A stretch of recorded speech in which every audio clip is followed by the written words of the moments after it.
I now invite our Honorable DG Sir to welcome our guest of the day, Shri Sanjeev Chopra Sir, with a stole, sapling and a memento. Sir.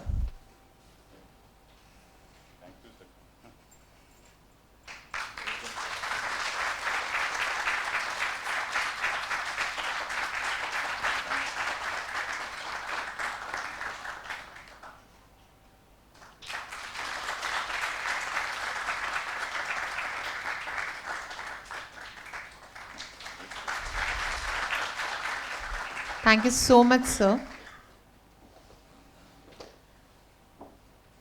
Now I invite our respected director, sir, to kindly introduce our guest of the day. Sir.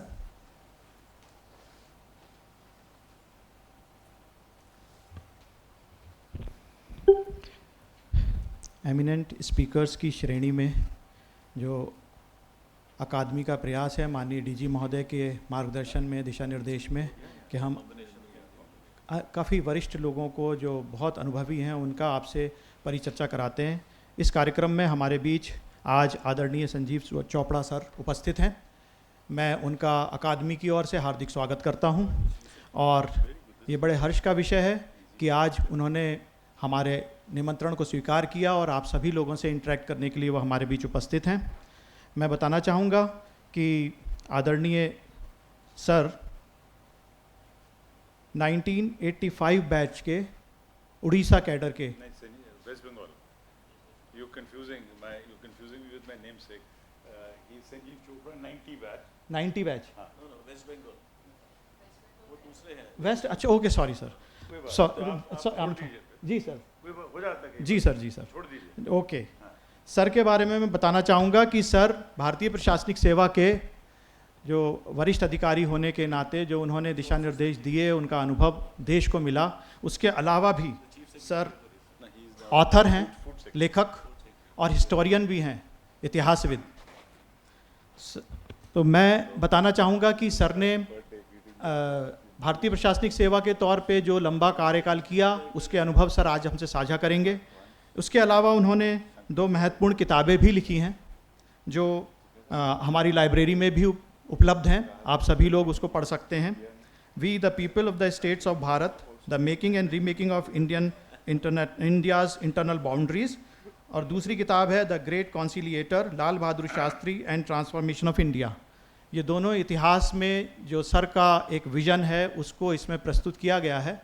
तो आज sir हमारे बीच उपस्थित हैं जिन्होंने हमारा निमंत्रण स्वीकार किया, इसलिए मैं उनका आभारी हूँ।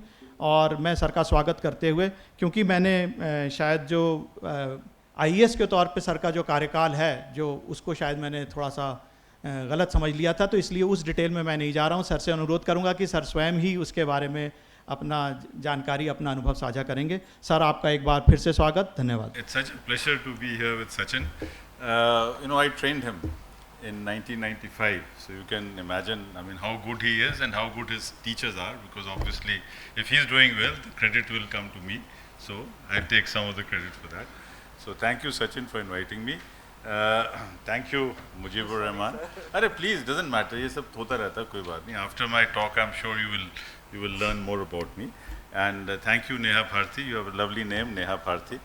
Wonderful. So friends, first of all,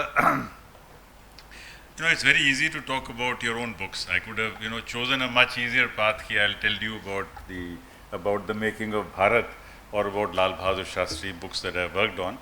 But I always feel that it's nice to pick up a subject and think about it, cogitate about it, and then share it, because that helps me improve my own understanding of a lot of things. So we will go with my presentation today. The whole concept is कि हमें भारत को विकसित करना है. So we need to understand what is विकसित. विकसित अपने आप में क्या है, बिकॉज भाषा परिभाषा चेंज होती रहती है, बिकॉज हर 5 साल में शब्द का अर्थ जो है वो बदलता रहता है, और यही ब्यूटी है. लिविंग लैंग्वेज वही है जिसके अर्थ बदलते रहते हैं. A language which does not evolve is a language which fades away. In fact if you notice, बहुत सारी भाषाएं हैं जो लुप्त हो जाती हैं और बहुत सारी भाषाएं हैं जो इवॉल्व करती रहती हैं. In fact one of the languages which is evolve the most is English language. Before I start my lecture, I want to share something with you. You know, when Shakespeare wrote the Macbeth, or for that matter, Merchant of Venice or Tempest or any of his, थोड़ा पानी रख देंगे, उस समय अंग्रेजी में सिर्फ 65,000 शब्द थे. There were only 65,000 words in the English language at that time. Though the beauty of language is something, I mean, there's something very remarkable about the numbers and alphabets. You see, you have 26 alphabets in the English language, right? But the number of words that can be made from these 26 alphabets is infinite.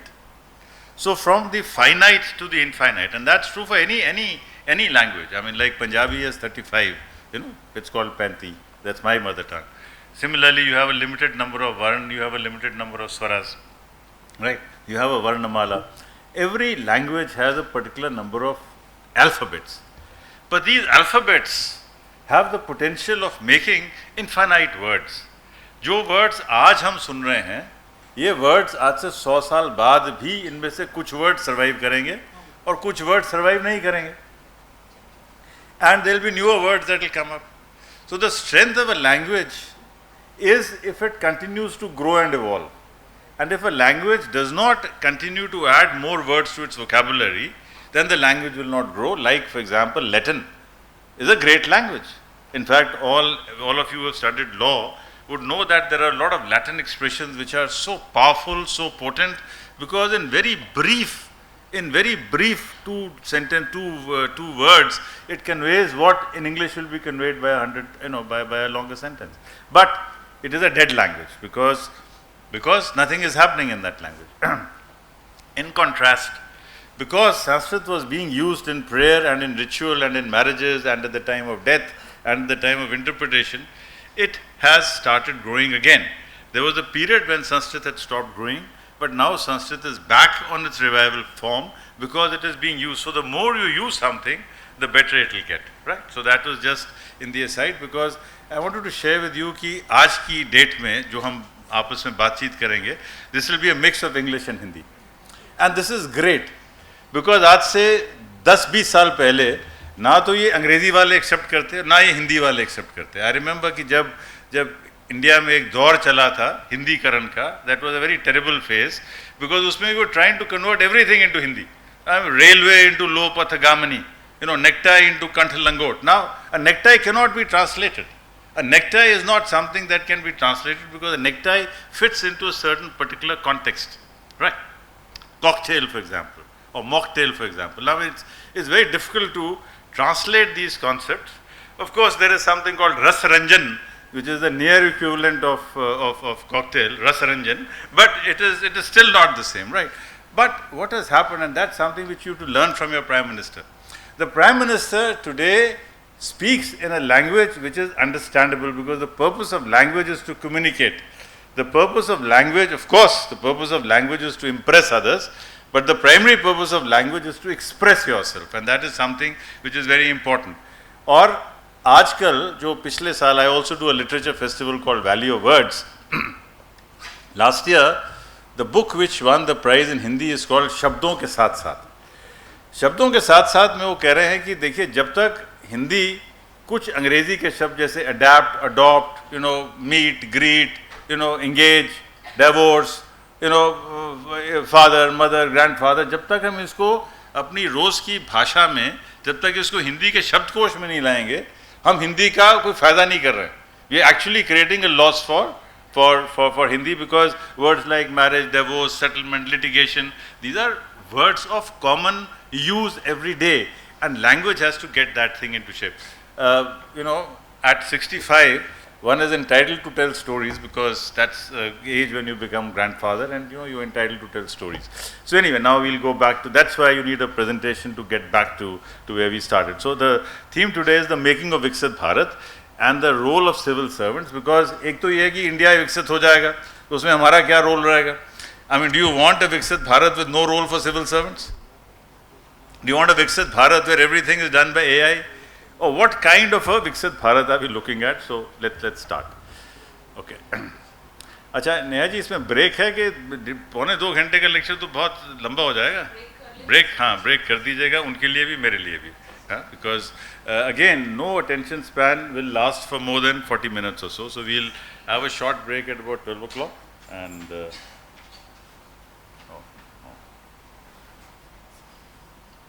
yeah.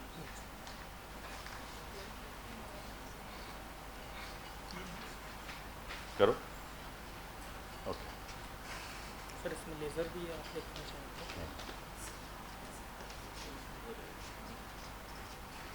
Okay. We'll start with the date today. What's the date today? 1st August. And it is also the month of Shravan. And in this tradition, जो हमारा official calendar है, that is the Saka era, और जो सुबह मैं अखबार देख रहा था आपकी यहाँ पे जो आती है दैनिक भास्कर, जो ऑफिशियल डेट ऑफ कैलेंडर है और जो दैनिक भास्कर का कैलेंडर है उसमें भी फ़र्क है because they are talking about the Vikrami Samvat and the government of India is talking about the Saka era Samvat right now what does a calendar tell you about a calendar tells you about many things a calendar also tells you about how you view the world you see the world in the western sense is viewed from the birth of Christ or the death of Christ, right? So now of course we use the word BCE and CE, but the fact is that BCE and CE, in fact when the West calls AD and BC as common era, this means that it subsumes within itself all the eras that existed before or all the eras that came after that.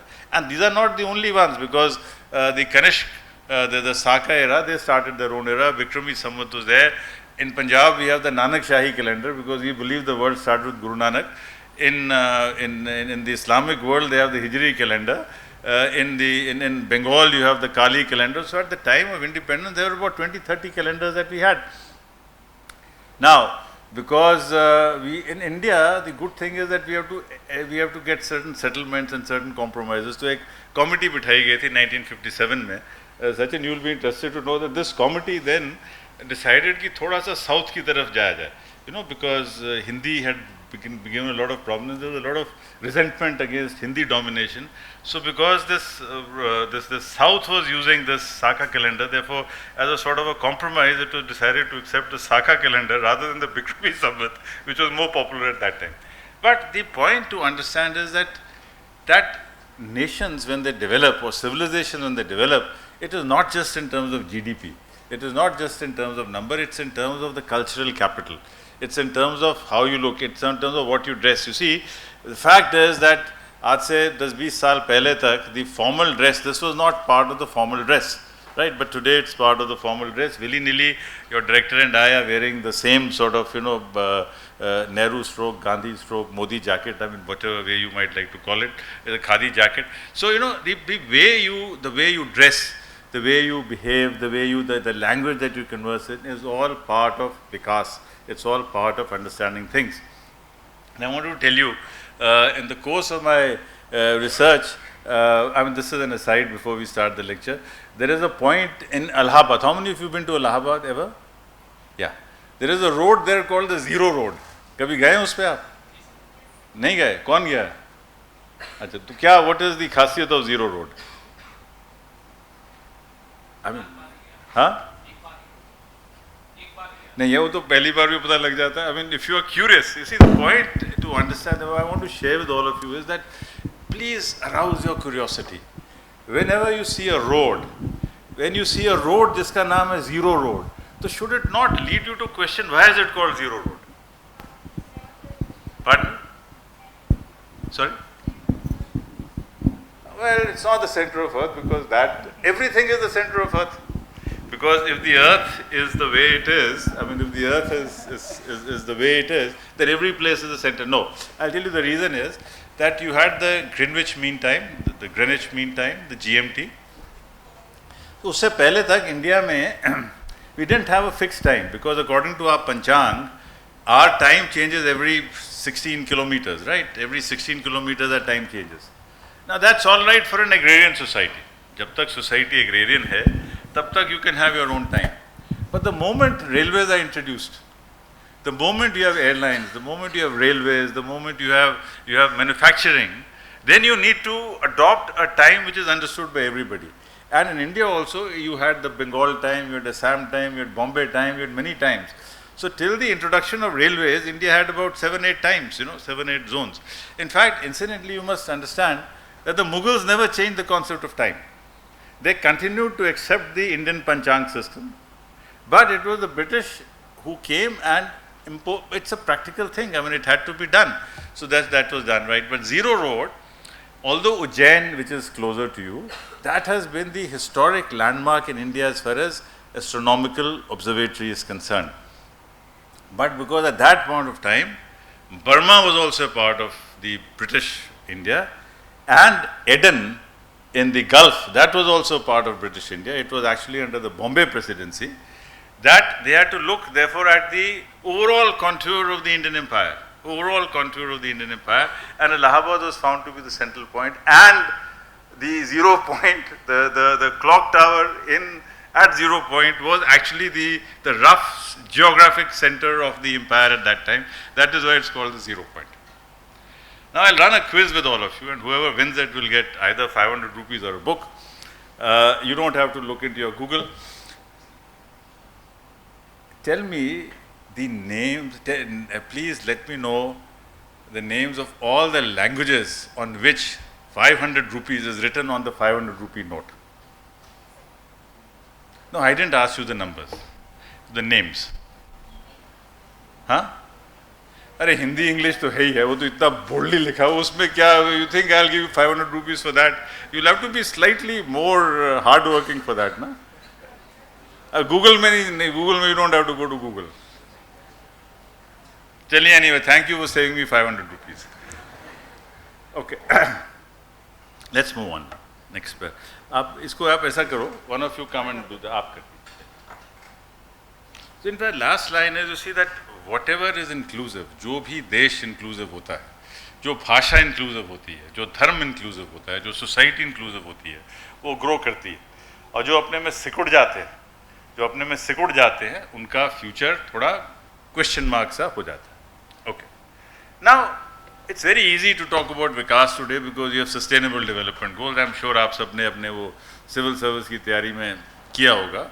SDGs, you have 17 SDGs, उनके implementation plans हैं, programs हैं, everything is there. And our main thing is that there should be no poverty and there should be zero hunger. Right. In fact, Uttarakhand is completing 25 years, just as Chhattisgarh is completing 25 years, and the CM set up a little committee of retired. You see, retired civil servants के बड़े फायदे हैं. एक तो कोई committee बनानी हो ना सचिन, तो रिटायर्ड सिविल सर्वेंट को रख लेती है उसमें सरकार. तो उसमें फ़ायदा ये होता है कि बात माननी है तो मानो, नहीं माननी तो ना मानो, चाय पिला दो, कॉफ़ी पिला दो, एक थोड़ा स्टॉल दे दो, and civil servant is also happy and you are also happy. आपको डॉक्यूमेंटेशन अच्छी मिल जाती है because while they are in service और while we were in service we did not have the time to write such good reports because आपको बहुत काम करने हैं. रिटायर्ड लोगों के पास क्योंकि समय थोड़ा ज़्यादा होता है और हम अच्छी रिपोर्ट बना देते हैं. तो CM साहब ने कहा कि बताइए क्या होना चाहिए. तो I told him that why don't we become the first state with zero poverty in the country. Why can't that be our target? Why can't our target be to be the first state in the country with zero poverty? Because 9% poverty है इस समय उत्तराखंड में. 9% poverty को जब आप translate करेंगे तो roughly it will come to about 75,000 families. So I was telling him that if there are only 75,000 families and if we can attach youngsters with each of the 5,000, 10,000 families or 2,000 families, so in a period of 3 to 4 years we can uplift everybody. So that is vision, that is Vikas, right? So how do you look at a nation? One way is to look at a nation by saying that there is zero poverty, there is zero hunger. Other ways of looking at strength is military power. Israel has all the military power, but under a lot of tension, under a lot of stress. I mean, half the world doesn't want to recognize it, half the world wants to recognize it, and there's a lot, it's not at peace with itself. I mean, you could be militarily very strong, but apart from being strong, in order to be Viksit, you have to be at peace with yourself. Now, North Korea, for example, other than the name of the dictator of North Korea, I don't think anything else is known about North Korea. वो Kim Il Jong का नाम सुना हुआ. Other than that, कोई पूछे कि North Korean में हुआ all of Korea actually. When you talk of Korea, you talk of Korean pop, you talk of that book Vegetarian, which has just got the Nobel Prize. You talk about various things. So it's all South Korea, right? So it's not military power. You have Singapore's army smaller than the BSF. But Singapore, आज भी किसी को अगर IPO निकालना है या wants to do some financial modeling, or you goes there. So is Viksit Bharat a Bharat which wants to grab more area? I mean, do we want to take over Burma? Will that be an example of Viksit Bharat? Do we want to take over Maldives? Is that an example of Viksit Bharat? Or you want to take over, go ahead and, say कि आदन कभी हमारा था तो दोबारा हमारे पास आ जाए. We can also claim कि गंधार से वो चला था तो ले लें वापस. That's not what Viksit Bharat is. So, is it being the most populous nation in the world? We already are the most population in the world, but having a large population without good human development indicators, is that Vikas? Is it about freedoms and choices? Is a nation, I mean, China as a nation is a great nation, but it's a nation without any choice. I mean, for 60 years they said you will have only one child. Yeah. And then they say now you have 3 children. I mean, so look at it from the point of view of a woman. I mean, you are denying a woman her reproductive choice completely. You are treating a woman as an instrument of the state. The woman should reproduce because the state wants you to have children. The state doesn't want you to have children, so you don't have children. So, I mean, so we got to understand that what is the legal and the social discourse, whether it's education, whether it is professions, whether it is marriage, whether it is living together, whether it's religion. A nation which does not afford choices is a nation which is not Viksit in that sense. Is not Viksit, because Vikas has to be multi-pronged. It has, you can't say I'm developing in 10 parameters and failing in 2 parameters, right? So let's go on. So, I will now take you to the speech of Nirmala Sitharaman ji. Nirmala Sitharaman's speech, and I think all civil servants, among the things that we should read every year, certainly in the case of all civil servants, the speech of the Union Finance Minister, and in the case of the state government, the statement of the state finance minister, because the state finance minister and the Union Finance Minister, their budget document is actually, it's not a statement of figures, it's a statement of intent. Because remember that any intent without allocation of money means useless, means nothing. Money is, what do you say, money is where the mouth is where the, one of the two, I'm forgetting which one is what. But if you do not put your money into what you are saying you want to put your money in, it has no meaning. I can say I want irrigation, or I want to put emphasis on rural development, I want to put emphasis on this, I want to put, lekin agar allocation nahi hai, so this means nothing. So, I've gone to what Nirmala Sitharaman ji said this year about what is it to be a developed nation and what is it that we in India want to show as development.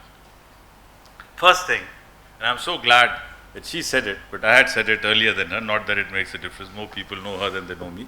First is zero poverty. A Viksit Bharat cannot be Viksit Bharat unless there is zero poverty.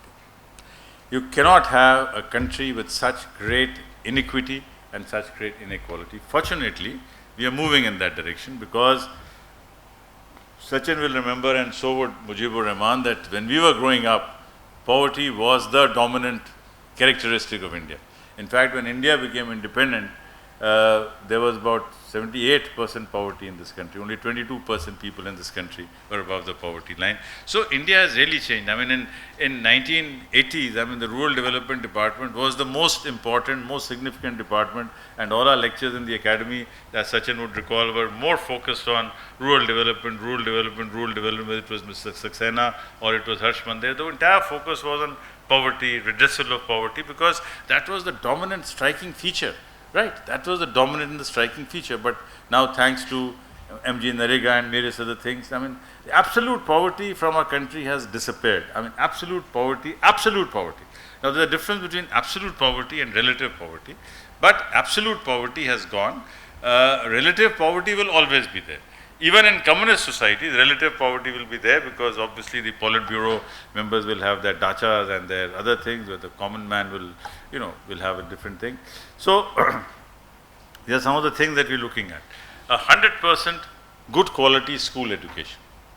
Now, 100% good quality school education is a real challenge in many states of the country, especially because what is good quality education? There are two views on the subject, and you can choose whichever view you want, but the fact is that in Punjab, Manipur, Andhra Pradesh, Telangana, most government schools are moving to English medium schools or are trying to introduce English as a medium of instruction, because whether we like it or we don't like it, the commerce, business, commerce, migration, understanding, you get more revenue if you are being able to speak English than not. So they are trying to do that. But the fact is that school education becomes the foundation, very important foundation, and that is where you as civil servants will have a major role to play. Again, when it comes to healthcare, education, healthcare is again a very important parameter of how we are looking at things. Then I am so glad to see a very large number of girls here. I think there should be 50-50, or what's the ratio now? 40-60? 40 for girls or 40 for boys? 40 for girls, okay. It will soon change, because as the ACS Agriculture in Bengal, we had to convert many boys' hostels into girls' hostels in the agriculture universities, because when agriculture universities were made, it was not imagined that, there will be many girls joining agriculture other than the home science department. But today, the number of girls in agricultural colleges in Bengal, and I'm sure in many parts of the country, is higher than the number of boys. It's already taking place in the case of medical education, in the case of education, in the number of, in the girls' enrollment in B.Ed colleges, in medical colleges, nursing colleges, of course, right from the very beginning, and now agricultural colleges. So that is a change which is happening, whose impact will be known only after 10 years, 15 years, 20 years. Sometimes things have a very long-term impact. They don't impact you immediately, but these are changes which take over a period of time. So, before that was skilled labor with meaningful employment.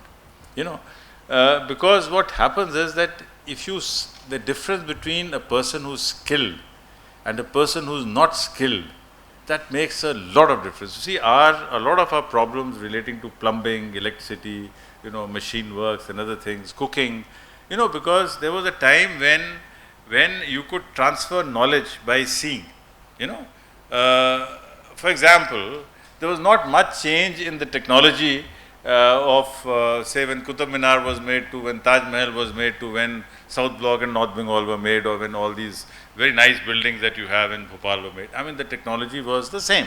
I mean, the design element could have been different, but the technology was almost the same: lime, mortar, chuna, a master craftsman and the others. But today, the technology has changed. Whether it is, so today, when you are making a wall, you got to look at plumbing, you got to look at electricals, you have to look at many things within the making of a wall, which were not there earlier. Therefore, everything becomes more specialized, everything becomes more, and for the first time, the elders may not be able to teach the youngsters. You see, in our times, it was all very clear कि जो आगे बोल दिया, जो गुरुजी ने बोल दिया, जो माँ बाप ने बोल दिया, वही सत्य है, because वही सत्य रहता था. But today that's not true. Today, information is spread across. You will have as much information as I would have if we search the Google or the net or the AI or ChatGPT or Meta. We just need to know what is it that we want to find. So that is a big change that is happening. And of course, the last point which he made was that farmers of a country should produce for the world, that is food basket of the world. This is very important because अभी तक क्या था कि हम सोच रहे थे, इसके भी 3 फेजेस हैं. एक फेज था जब हमारे पास खुद के खाने के लिए हमारे पास गेहूं नहीं था. From 1948 till about 1970, these were years in which India was dependent on food grains, and this was most acutely felt in the 60s जब हमारी food shortages बहुत acute थी. We were producing, for a population of about 35 to 40 crores, our deficit was about 20% of our food grains. Then from 65 to 71, we became self-sufficient. Now the point is that now India has the potential of becoming the food basket for the world. And when you become the food basket for the world, then the whole logic changes. You see, today, let Mr. Trump do whatever he wants to do. Trump साहब ने बोल दिया कि मैं ये कर दूंगा, वो कर दूंगा. It's okay. You are not critically dependent. There's a difference between being critically dependent and being, it's like the salad. It's like it's like something else which comes with the dal, roti, sabji. You can keep on expanding, but as long as your dal, roti is confirmed, your position is different. I mean, after the dal, roti, there can be, anything. You can have, paneer, you can have musallam, you could have biryanis, you could have a number of things, but the basics have to be assured. Now, when a country has those basics assured, its confidence and its strength is very different. And that is a target which we have kept for ourselves. Now, let's go on. Now, I want to tell you something that whatever, and if you look at it in many ways, between Coca-Cola, Pepsi-Cola, Thumbs Up, and now this Campa Cola, which cola do you like the most? And let's have a random choice. Huh? Which ones? Okay, you, huh? Sprite नहीं, हम काले drinks की बात कर रहे हैं. Black is beautiful. Huh? Who said Thumbs Up? Okay, Thumbs Up. We have 4 votes for Thumbs Up. Coca-Cola. 7, 8, 9 votes. Pepsi. Pepsi? Nobody for Pepsi? Huh? 2 for Pepsi. And now Campa Cola आ गया या नहीं आया अभी? अच्छा, Campa Cola भी आ रहा है. But the fact is, they are all the same. I mean, is there any difference between Campa Cola, Coca-Cola, Pepsi Cola? They are all equally bad. They are all equally bad. So, likewise, when it comes to the constitutions of different countries, if a blind reading is made, there is not much difference between the constitution of India and the constitution of Sri Lanka and the constitution of another country, except in the case of constitution, let me tell you, there are some constitutions like that of Pakistan which wants to, which posits itself in terms of, forgetting the name, they want to, Medina, something they call it, they want to go back to that state. The Communist Party is very clear, but mostly democratic countries, India ka constitution, Sri Lanka constitution, you won't find much difference. But the actual magic of governance, and that is where you and I are concerned, how do you translate these ideas into action? Because everyone can say, and in fact, when you look into the election speeches, they are also the same. अब तो speeches भी same है, manifesto भी same है, और अब तो ये situation होगी कि जो the advertising agencies are also the same. I mean, the same advertising in PR agency is also doing the back of the envelope calculations for candidate A and for candidate B, and they are both taking money because this has also been outsourced. Because एक ज़माना था जब when you political parties had workers, now political parties have ad agencies, PR agencies, and they could do a PR for anybody. I mean, so that doesn't matter. So we are talking about what is therefore the magic of governance. How do you translate ideas into action? And that is where I want to bring in the triad of governance. And this is 3 elements are there. There is Prabhu Shakti, there is Mantrana Shakti, and there is Utsaha Shakti. If you have all 3 working in harmony, if you have all 3 working in harmony, then the speed of development is 100 kilometers an hour. If you take out 1 or 2 of them, then the speed can go down to 10, 15, 20.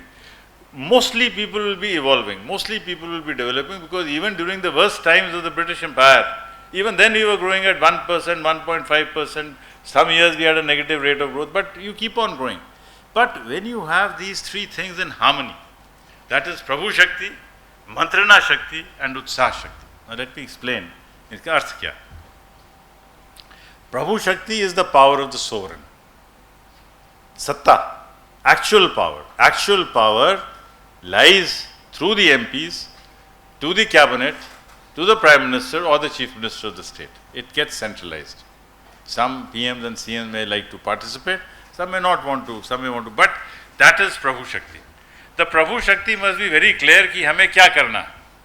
If the Prabhu Shakti is not clear कि हमें कहाँ जाना है, if the direction is not there, then you cannot do well, because first of all you may need to know what is it, where is it that you want to go. That is Prabhu Shakti. Prabhu Shakti is a very important component, right? So जब Prabhu Shakti होती है, उसके Prabhu Shakti को support देने के लिए you need Mantrana Shakti. Because Prabhu Shakti by itself has no meaning unless it is translated into actual practice. And that actual practice, जैसे आपकी वो movie में था, the movie on the Madhya Pradesh Academy, that you need to learn skills, you need to understand, you need to develop things, you need to understand. So that is Mantrana Shakti. That Mantrana Shakti is provided by the technical support which the secretaries, senior officers, Niti Aayog, Planning Commission, retired people, they provide the Mantrana Shakti कि ये करना है तो इसको ऐसे किया जा सकता है. Because the CM can have a viewpoint कि हमें मध्य प्रदेश को आगे बढ़ाना है, लेकिन मध्य प्रदेश को आगे जब बढ़ाना है तो कैसे बढ़ाना है, उसकी ब्रेकअप क्या होगी, उसकी एलोकेशन ऑफ फंड्स कैसे होंगे, किस सेक्टर में क्या डालने से क्या होगा.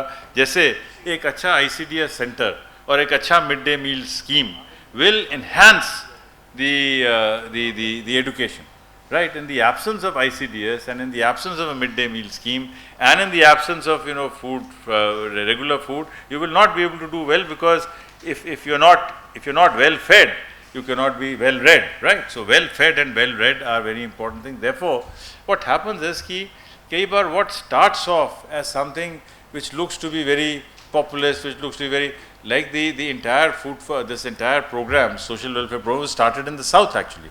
It was Karunanidhi, Kamaraj, who started the midday meal scheme and the child welfare scheme. At that time, everybody thought, "Kya is crazy? I mean, how can you waste money?"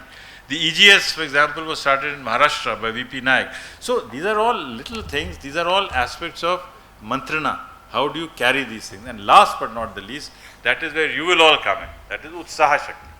Utsaha Shakti is provided by field functionaries, by administrators, by the young SDMs, by the young DMs, by the young Kanugos, by the young Patwaris, by the young OC of the Thana, because these are the people who will actually translate it into practice. Otherwise, hoga nahi. Because you can have Prabhu Shakti, you can have the best of vision, you can have the best of mission statement, but if your utsah is dim, if you are not motivated, if you are frustrated, or if you are always thinking of something else, then this triad will not work. And if this triad will not work, we will not be able to make a great nation, which is very, very important. So, Nirmala Sitharaman has identified 4 engines of growth, and now we will try to understand the role of the civil services in these 4 engines of growth, right? So, the 4 engines of growth are agriculture, the micro, small and medium enterprises, and you have investments and you have exports. So these are 4 things. So we'll take a 5-minute break here, and after that I'll start by, Nehaji, can we break them up into 4 groups, 4 small sections, and then maybe you could chat for about 5-10 minutes, and then give me your ideas on how do you think the civil services can play a role in each of these 4 sectors. Is that fine? Is that a fair game? Right? That will give me some rest. I need to take some rest as well. Okay. So you can divide them into 4 groups. You can give me a cup of coffee without sugar, and then we'll start exactly after. You will take 10 minutes to decide, or how long will you take? 10 is fine? Huh? I'll go there. नहीं, इनको तो break करना है ना आपने. 4 groups में break करके, and in 10 minutes you now let me know what is going to be your role in civil service in these 4 sectors. So 3 minutes presentation for each, and then I'll carry on to what I had to say. Okay? Right? Thank you. जो भी वो product बना रहे हैं, अगर उनके पास enough resources नहीं है, टूल्स नहीं है, टेक्निक्स नहीं है, तो हम उनको रिसोर्स प्रोवाइड कर सकते हैं. फिर उसके बाद हम पॉलिसीज़ उनके अकॉर्डिंग हम थोड़ी लचर पॉलिसीज़ बना सकते हैं, थोड़ी डीली की उनको फंडिंग लेने में या किसी भी प्रकार की रजिस्ट्रेशन करने में, तो उनको ये हेल्प हो सके. फिर उसके बाद हम वुमेन और रूरल इंक्लूजन बढ़ा सकते हैं, क्योंकि MSMEs में रूरल और वुमेन का बहुत ज़्यादा इंपॉर्टेंट रोल होता है. तो हम उनको ट्रेनिंग के माध्यम से इन क्षेत्रों में अच्छे से डेवलप कर सकते हैं, जिससे कि रोज़गार तो मिलेगा ही, साथ में सशक्तिकरण भी होगा दोनों जगह. उसके बाद हम हेल्पलाइन, एक सिंगल विंडो सिस्टम क्रिएट कर सकते हैं कि उनको किसी भी चीज़ की ज़रूरत होगी तो एक जगह हमें सारी चीज़ें मिल जाएंगी. फिर उसके बाद हम टूरिज़्म से भी कनेक्ट कर सकते हैं MSMEs को. कई सारे ऐसे पॉइंट हैं हमारे जहाँ पर बहुत सारे टूरिस्ट आते हैं, अट्रैक्ट होते हैं, तो वहाँ पर हम एक तरह से मार्केट प्लेस डेवलप कर सकते हैं जो ऑल ओवर स्टेट है, उसके जो भी प्रोडक्ट हैं उनको, जैसे हमारी गवर्नमेंट ने एक यूनिटी मॉल बनाने की बात करी थी, जिसमें उन्होंने GI टैक्स हैं जितने भी, उनको एक जगह हमें सारी चीज़ें मिल सके. इस तरह से हम स्टेट में भी कुछ कर सकते हैं. तो उसको हम एक टूरिज्म में चीज़ कर सकते हैं। फिर एक चीज़ ये हो सकती है कि हमारे प्रशासन के स्तर पर कई सारे कार्यक्रम होते रहते हैं, तो उनमें हम इन्हीं चीज़ों का वितरण करें कि शॉल दे रहे हैं या 12 सिवनी की साड़ी दे सकते हैं, इस तरह की चीज़ें हम वितरित करेंगे तो बड़े मंच से इनका अपने आप ब्रांडिंग हो जाएगी। तो एक इस चीज़ को भी हम कर सकते हैं। फिर एमएसएमईज़ को ग्रो करने के लिए हम सुपरवाइज सिस्टम भी लगा सकते हैं कि हमने फंड दिया है, हमने जो उनके लिए टेक्निक्स दिए हैं, ट्रेनिंग दी है, तो क्या वो ग्राउंड स्तर पर आई है कि नहीं है, उसके लिए हम एक ऑडिट टाइप या सुपरविज़न के लिए भी चीज़ कर सकते हैं। और सबसे एंड में है कि एक सप्लाई चेन बनाएं। प्रोडक्ट हैं हमारे पास चीज़ें हैं, हमारे पास स्किल्स हैं, लेकिन उसको हम सप्लाई कैसे कर रहे हैं, कहाँ तक पहुँचा रहे हैं, वो चीज़ें। Thank you sir.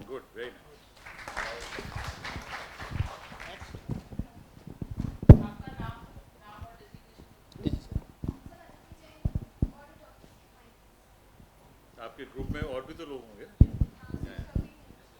तो the credit should go to all of you ना। अच्छा, so Aditi is the group leader. Sir नमस्कार सर, ग्रुप 2 हमारा विषय कृषि। सर हम बीइंग अ सिविल सर्वेंट कृषि के क्षेत्र में हम सबसे पहले डाटा कलेक्शन कर सकते हैं ग्राउंड लेवल पे कि जैसे सॉइल चेक करके कि कौन से खेत में किस प्रकार के सीड्स का उपयोग कर सकते हैं, किस प्रकार का फर्टिलाइजर उपयोग कर सकते हैं।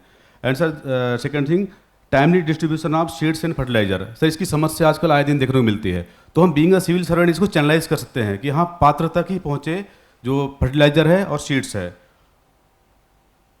और सर हम सबसे पहले अभी मनरेगा चल रहा है हमारा, तो मनरेगा में सर कृषि कार्य को हम मनरेगा से ऐड कर सकते हैं ताकि कृषि कार्य को और अच्छे से किया जा सके।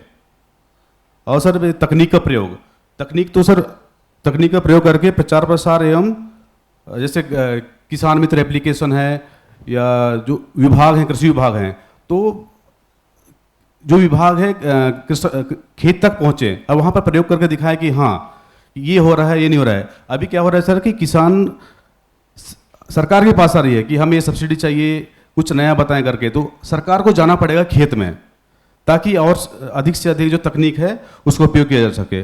और सर लैब टेस्टिंग के लिए पॉसिबल नहीं है कि हर गांव में, हर सेक्टर में हम लैब खोल सकें। इसके लिए सर जो नियरेस्ट स्कूल हैं जहाँ साइंस लैब होता है, उन साइंस लैब को हम सॉइल टेस्टिंग लैब में चेंज करें और वहाँ के जो प्रिंसिपल हैं वो सर्टिफाइड करेंगे। हाँ एक सर्टिफिकेशन वहाँ से, एक वैलिड सर्टिफिकेशन होना चाहिए कि हाँ आपके खेत में ये चीज़ की कमी है, इसकी आवश्यकता है। इसको आप एमएसएमई के साथ क्यों नहीं लिंक कर रहे हैं? अब ये एक सर हर पॉइंट्स आ रहे हैं सर अभी नहीं, सर। मतलब जैसे अब ये सॉइल हेल्थ ही है ना। Yes sir. तो soil health can be linked to MSME sector because if the government does not have labs in the government sector, because if we have to do the soil health card, अच्छा I will give you the, बाद में बताऊँ, आप continue करिए, sorry. Sir जैसे MSME में add कर रहे हैं कोल्ड स्टोरेज सर, क्योंकि बहुत सारे भी एग्रीकल्चर सेक्टर से खासकर मध्य प्रदेश में जो दूरस्थ इलाके में है, वहाँ उत्पादन सब्जियों का, फलों का हो रहा है, लेकिन वो मार्केट तक नहीं पहुँच पा रहा है सर, ये खराब हो जा रहा है। तो ये एमएसएमई के माध्यम से वहाँ कोल्ड स्टोरेज खोल सकते हैं ताकि किसान भी उसका फायदा उठा सके। और सर मुख्य चीज़ है प्रशिक्षण। बीच बीच में कृषि विभाग तरफ से, सरकार तरफ से प्रशिक्षण मॉड्यूल उन्हीं खेत में या एक एग्रीकल्चर क्लस्टर बनाकर किया जाए। Thank you sir. ठीक, थैंक यू, वेरी गुड।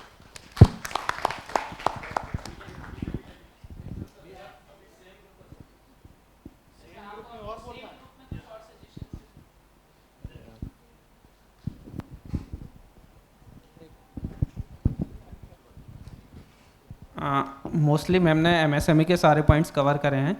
मैं इसमें 3 पॉइंट और ऐड करना चाहूँगा। एक, गवर्नमेंट एक इंक्यूबेशन मॉडल बना सकता है जो ऑलरेडी सेटअप्स मॉडल हैं, जैसे अचार ब्रांड मान लेते हैं निलॉन्स, वो ऑलरेडी सेट बहुत बड़ी ब्रांड है, लेकिन हमने देखा है कि रूरल एरियाज़ में अचार, पापड़, ये वाली इंडस्ट्रीज़ बहुत अच्छे से काम कर रही हैं, लेकिन उनकी ये है कि इकोनॉमिक ग्रोथ इतनी अच्छी नहीं हो पाती। तो हम उनके साथ उनकी या तो ट्रेनिंग करा सकते हैं या उनके साथ उनका टाई अप करा सकते हैं जिससे उनको फंडिंग मिल सकती है, तो प्रोडक्ट उनका होगा, ब्रांडिंग भी उन्हें मिल जाएगी, इससे उनकी इकोनॉमिक प्रॉस्पेरिटी भी डेवलप हो सकता है इससे कि पूरा एक रूरल एरिया इकट्ठा डेवलप हो जाए।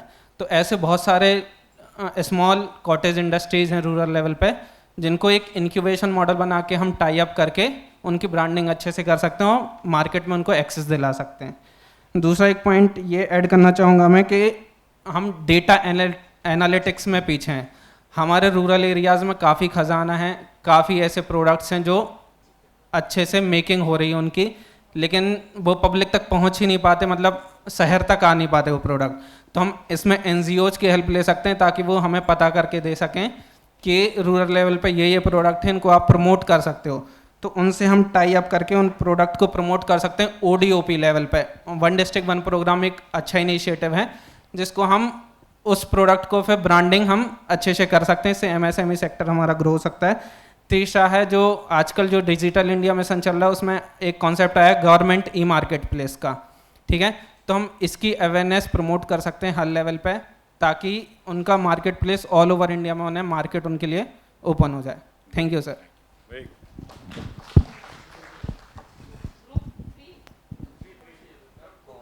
ग्रुप 2 से ये भी इन्वेस्टमेंट में एक और आइडियाज ना। ये हो गया, मतलब this shows a lag. You should have done your coordination together. Okay ma'am, sorry sir. You're talking in agriculture or in MSME? Investment sir. So then you come with the third group, investment to the third group over. No actually sir we 4 row just group 2। I am sorry, we can. तो अब investment वाला group कौन है? Investments वाला group कौन सा है? Investment group कौन सा है? हाथ उठाइए। इन्वेस्टमेंट हाथ उठाइए। अब चलिए, अब investment, let's cover everything, after that we'll have a discussion, because we need to look at investments and we'll need to look at exports. My name is Galaxy Nagpure and I'm selected as Deputy Collector, sir. Sir, I think ये चारों ही sectors vacuum में exist नहीं करते अकेले अकेले। ये चारों ही sectors एक दूसरे पर डिपेंडेंट है। मैं स्टार्ट करूँगा इन्वेस्टमेंट से, और इन्वेस्टमेंट ही एग्रीकल्चर को डेवलप करेंगी, और एग्रीकल्चर कहीं डेवलप होगा तो एमएसएमईज डेवलप होगी, और एमएसएमईज कहीं डेवलप होगी तो एक्सपोर्ट इंपोर्ट बढ़ेगा। सर, कहीं हम इन्वेस्टमेंट के बारे में बात करें तो एग्रीकल्चर सेक्टर में आज गवर्नमेंट इन्वेस्टमेंट और प्राइवेट इन्वेस्टमेंट दोनों ही लैकिंग है। हमें कहीं ना कहीं हमारी गवर्नमेंट इन्वेस्टमेंट को इंक्रीज़ करने की आवश्यकता है। काफ़ी सारी स्कीम्स हम लोग उसके लिए लॉन्च कर सकते हैं। सेम सर, ये काफ़ी डिबेटेबल टॉपिक है कि हमें प्राइवेट सेक्टर को इन्वॉल्व करना चाहिए या नहीं, बट काफ़ी सारी कंट्रीज़ का एग्जांपल है अमेरिका, कुछ नॉर्डिक कंट्रीज़ जहाँ पे एग्रीकल्चर होता है, वहाँ पे प्राइवेट सेक्टर काफ़ी क्रूशियल रोल प्ले करता है इन्वेस्टमेंट में। तो प्राइवेट सेक्टर के थ्रू हम एग्रीकल्चर सेक्टर में इन्वेस्टमेंट कर सकते हैं। और एग्रीकल्चर में सर हर एक स्टेज पे गवर्नमेंट इंटरवेंशन हेल्प के तौर पे रिक्वायर्ड है। सर, जैसे मैं खुद विलेज से बिलोंग करता हूँ, आज भी वहाँ पे जो फार्मर्स है वो अवेयर ही नहीं है कि क्या क्या मॉडर्न टेक्नोलॉजीज़, क्या क्या मॉडर्न सीड्स, क्या क्या modern manure, for example sir nano urea, आज भी लोग उसके बारे में अवेयर नहीं हैं। जो धान लगाई जाती है बालाघाट में, आज भी वो हाथ से लगाई जा रही है, पर उसके लिए भी मशीन है, और कहीं हम मशीन का यूज़ करें तो जो लेबर कॉस्ट है वो कम हो जाएंगी और एग्रीकल्चर का आउटपुट बढ़ जाएगा, उसके बारे में लोग अवेयर नहीं हैं। सो ये सब स्टेजेस पे हार्वेस्टिंग मशीन्स आज एमपी में हरियाणा यूपी से आती है। हमारे पास एमपी के ऐसे लोग नहीं है जो जिनके पास हार्वेस्टिंग मशीन हो और हार्वेस्टिंग करके फार्मर्स को क्रॉप प्रोवाइड कर पाए। तो हमें हार्वेस्टिंग मशीन्स, जो भी मॉडर्न टेक्नोलॉजीज है, ड्रोन्स, उन सभी की आवश्यकता है, और इसमें इन्वेस्टमेंट का काफ़ी क्रूशियल रोल रहने वाला है। सर, उसके बाद हमें अपने एग्रीकल्चर को इंडस्ट्री से लिंक करना पड़ेगा, एमएसएमई से लिंक करना पड़ेगा। सर, फॉर एग्जांपल राजस्थान में उनका हल्दीराम है। आज हल्दीराम की भुजिया, पापड़ हम सभी जो है घर पे खाते हैं, पर एमपी का कोई ऐसा ब्रांड नहीं है जो हम बोल पाए कि एमपी का ब्रांड है और ये हल्दीराम जैसा कुछ प्रोड्यूस कर रहे हैं, क्योंकि हमें ऐसी एमएसएमईज, ऐसी इंडस्ट्रीज़ की नीड है जो एग्रीकल्चर सेक्टर को इंडस्ट्री से लिंक करे, और कहीं ऐसा होगा तो एग्रीकल्चर में फार्मर्स की इनकम इंक्रीज हो जाएंगी। सर, उसके बाद कहीं हम ये कर पाते हैं, एमएसएमईज डेवलप हो पाती है, तो there's a high possibility that we will be having various options, various varieties of crops and जो प्रोसेस फूड है जिसको हम एक्सपोर्ट कर पाएँ। तो जो हमारे ODUPs है, for example sir Chinnaur rice, सरबती गेहूँ, इनके थ्रू भी फूड प्रोसेसिंग इंडस्ट्रीज काफ़ी सारे प्रोडक्ट बना सकती है जिसको हम प्रमोट करके एक्सपोर्ट भी कर सकते हैं। तो देन सर हमें इसको एक्सपोर्ट से लिंक करने की नीड है, और आई थिंक हम चारों ये पॉइंट्स को कहीं हम इंटीग्रेट कर पाए तो हर एक सेक्टर जो है डेवलप हो पाएगा और इंडिया एक होलिस्टिक वे में डेवलप हो पाएगा। Very good, thank you.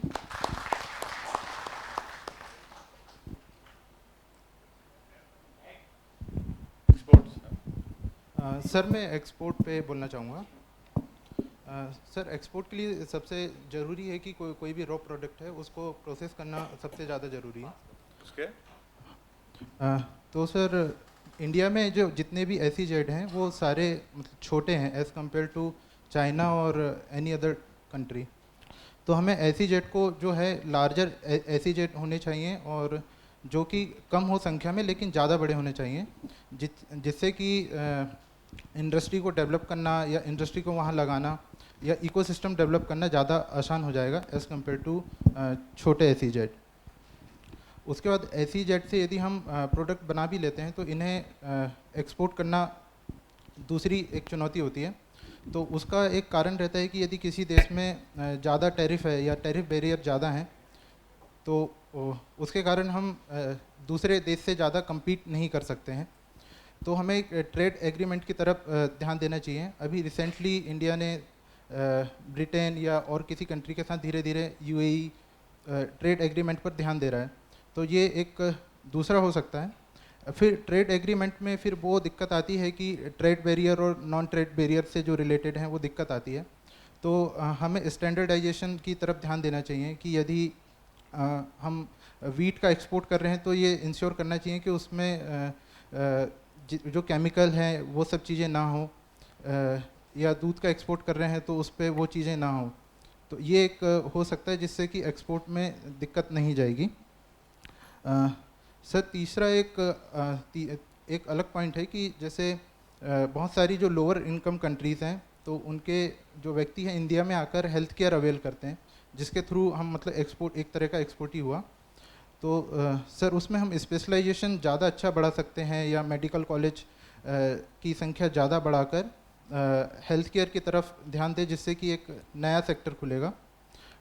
Sir similar goes with tourism में अभी रिसेंटली सेफ्टी को लेकर कुछ दिक्कतें गई हैं जिसे एड्रेस कर सकते हैं।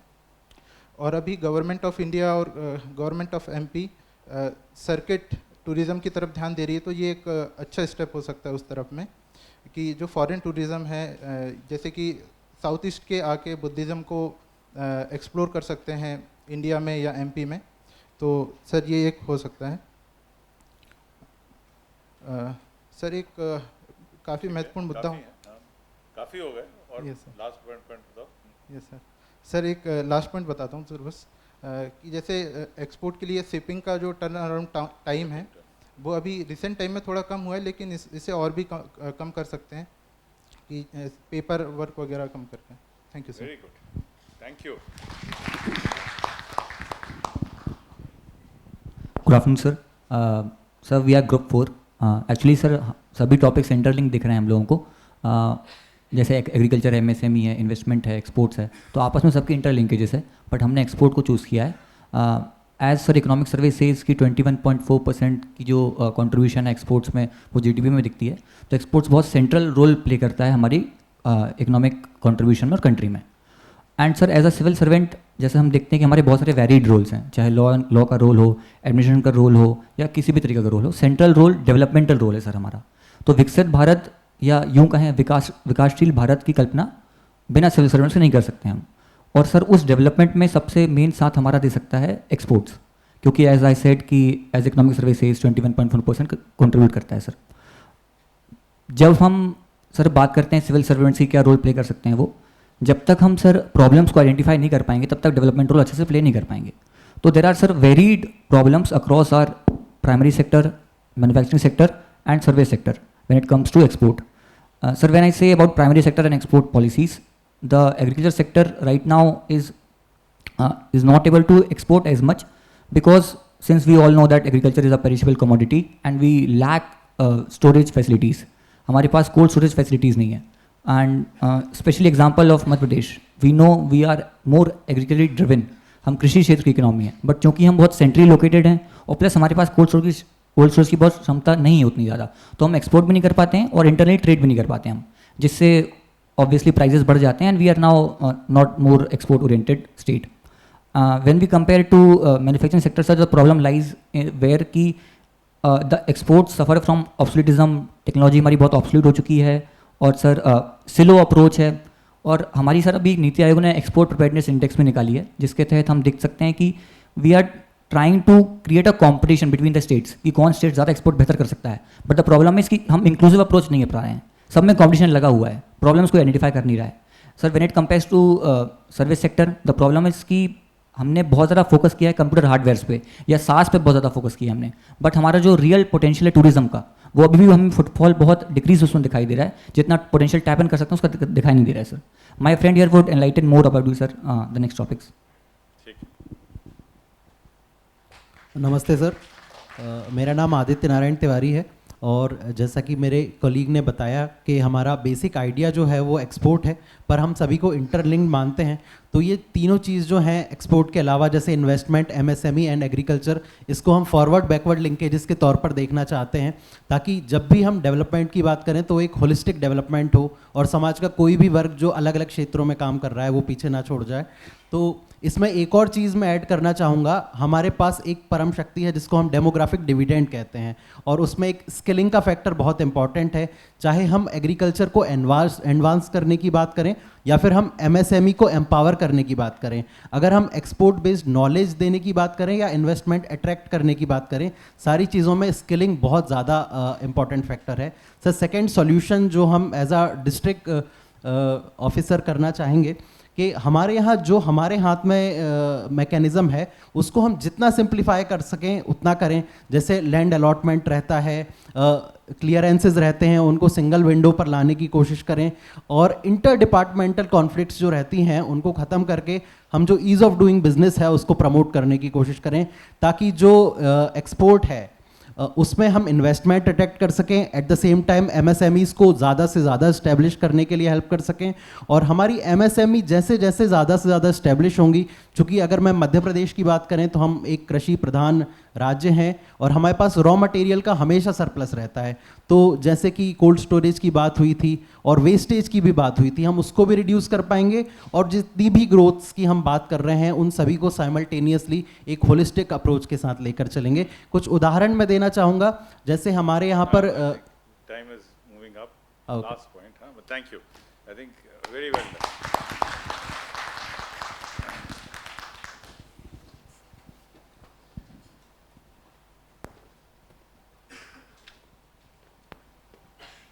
First of all, I think I'd like to compliment all of you for a very comprehensive understanding. And बहुत अच्छा, बहुत कम टाइम में आपने जो पॉइंट्स रेज किए हैं, आई एम नाउ कन्विंस्ड कि देश विकसित भारत की तरफ हम बढ़ रहे हैं, because you know the point that came out that all these are interconnected, all of them are interconnected, you can not have one without the other.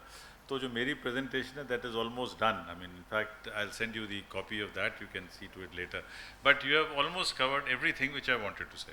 Well, let me comment on some of the points that you see. See, first of all, we got to understand, एक mission कर्म योगी जो जिसमें आपने देखा होगा, उसके अंदर जो पहला पॉइंट जो कहा जा रहा है वो ये है that we should examine the rules in the context of our roles, and I will give you illustration from my own 36 years of experience कि कैसे हमें रूल्स को चेंज करना है विदाउट सी। बहुत सारे रूल्स ऐसे हैं जो इतने प्रैक्टिकल, इतने डे टू डे लेवल पे हैं कि उनके बारे में बहुत ज़्यादा लेजिस्लेटिव सोच होती नहीं है। जैसे गिव यू एन एग्जांपल, जब देश में पहले प्रिवेंशन ऑफ फूड FSSAI तो अब आया, food safety standard authority of India has come now, and it has really brought about a big change in eating habits, और हर जगह पे क्लीनलीनेस की, सफाई की, या पे छोटे छोटे जो छोटी शॉप्स हैं, in fact over a period of time even the vendors they will have to get that FSSAI। But FSSAI itself, इससे क्या होगा कि हमारा एक डाटा बेस बन रहा है, and information is power, so you get a lot. But let me tell you कि जब FSSAI का जो पूर्वज जो था, that was the prevention of food adulteration act. Prevention of food adulteration act बनाया गया था in the context of world war में, जब बहुत ज़्यादा दूध में पानी में दूध या दूध में पानी मिलाया जा रहा था। तो बॉम्बे में the provincial government of Bombay, they brought out a food adulteration act जिसमें उन्होंने दूध के स्टैंडर्ड को डिफाइन किया कि milk will have, buffalo milk will have 4 point fat or 6 point fat and this much of SNF, तो कुछ standards define किए गए। मेरी जब पोस्टिंग हुई दार्जिलिंग डिस्ट्रिक्ट में during the aftermath of the GNLF agitation, तो वी रियलाइज कि जो हमारी मिल्क यूनियन है, हिमालयन मिल्क यूनियन लिमिटेड, हमें बहुत ज़्यादा पैसा खर्च करना पड़ रहा था on buying whole milk powder to increase the fat content of our milk because it was not meeting the standards of the Prevention of Food Adulteration Act.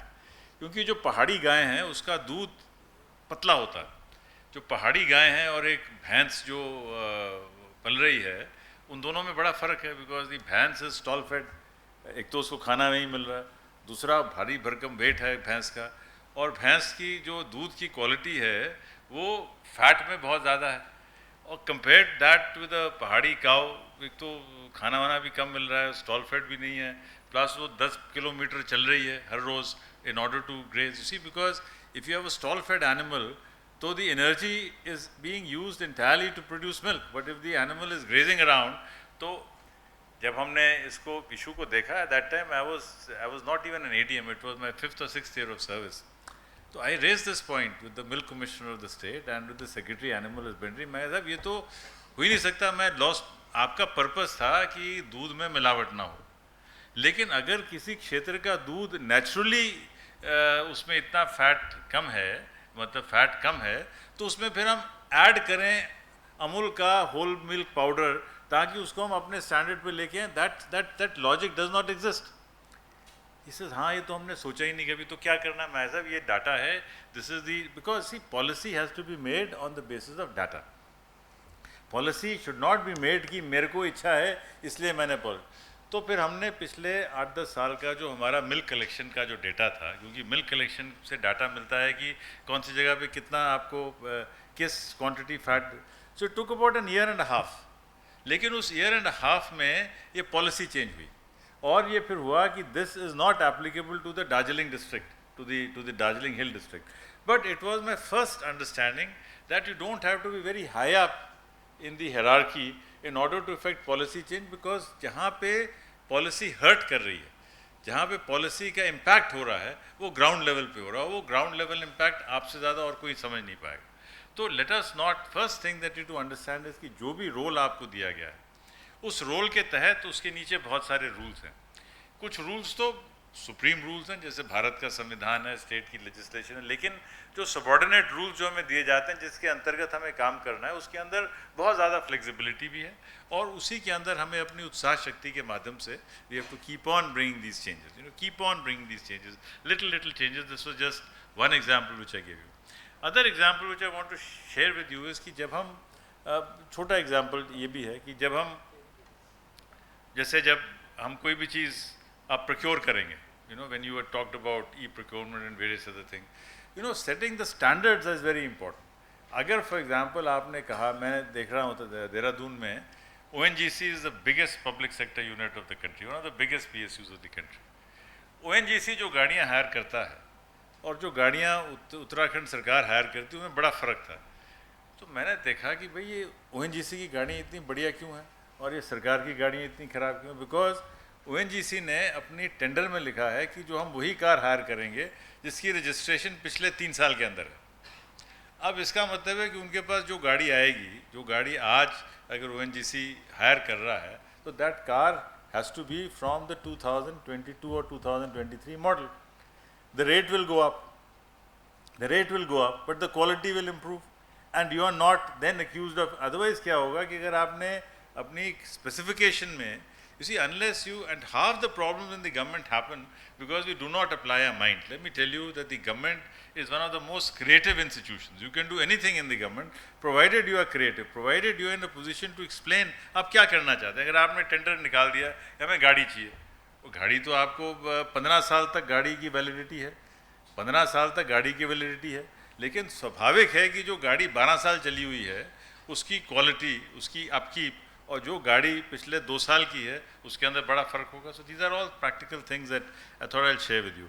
I like the point which, let me comment on all the points. In fact in the MSME sector it's very good and one of the assignments Neha ji that you can do is that, इनकी district training होगी कि जाएंगे अभी ये?